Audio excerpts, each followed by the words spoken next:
All right, now we're going to talk about the Apistogramma Cacatuoides, the fish that makes you speak like an Italian mobster no matter what. You can't help it.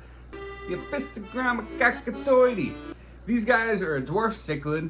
They get just about 3 to 4 inches. The males, the females get a little bit smaller there. They are a cave spawner. So what that means is they like stuff like this.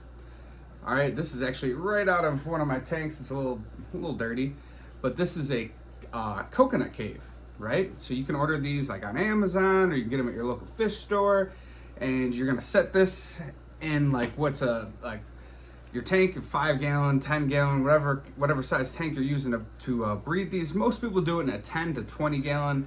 I personally breed mine in a 5 gallon. Controversial, but that's what I do, and it works really well. As you can see right there, that is my female Cacatuoides that with her first spawn.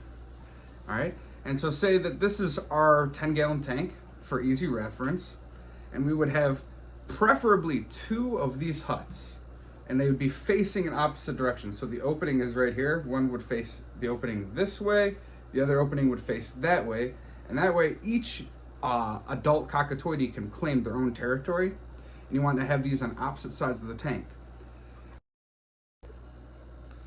All right, so we had to do a quick cut out there because I had some memory issues. But basically what we have is we have our coconut huts here, and we put those on the opposite ends, just like I said, and that's so that the adult Cacatuoides, when they're not feeling like being around each other, they can rest and they don't have to see each other. You know, sometimes you just need a break, right?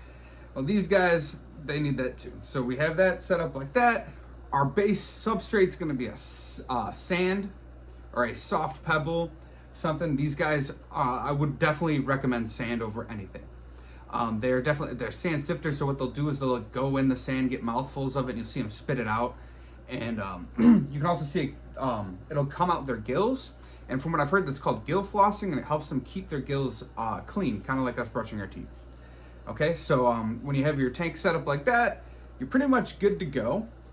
All right, so you'll have your sand substrate, 2 opposite coconut huts, and I always suggest plants. You know, you want some good plants, fast growing, to keep the water clean. Maybe some crypts in there to look really cool with the different colors and everything. Maybe some anubias, because it's nice and easy to take care of. Maybe some fast growing stem plants mixed in with the slower plants to keep everything nice and even, different colors, different textures, real basic aquascape. Looks good, but it's nice and easy for the breeding process. All right, so when you have that set up, you're gonna need to pay attention to a couple things of temperature.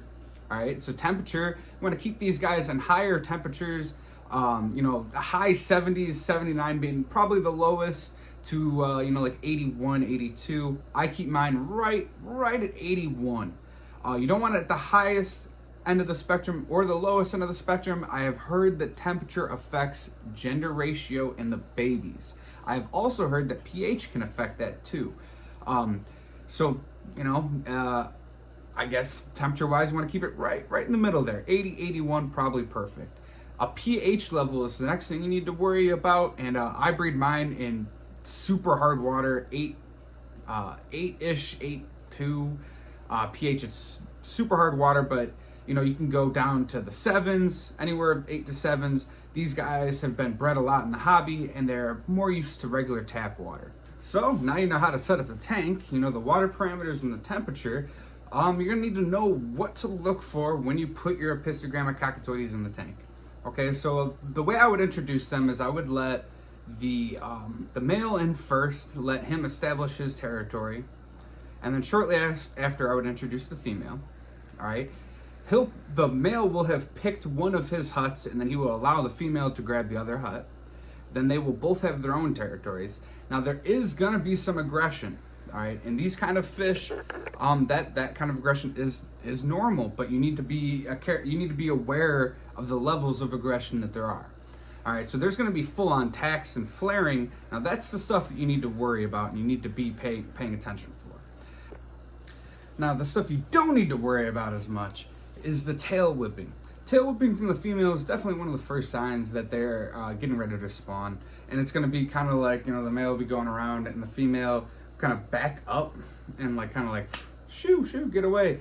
You know, when you see that, that's like her claiming her space, and that means that she's getting ready to make a home and invite the male into her space.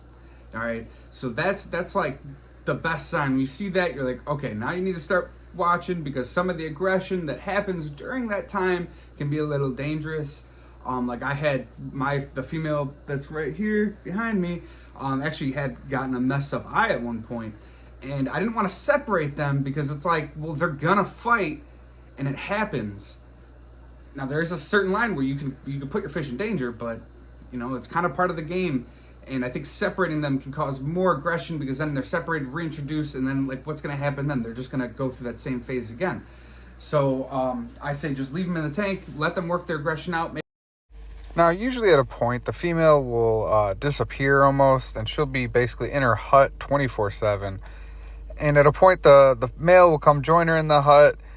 The female will lay her eggs on the roof of the hut that they are in.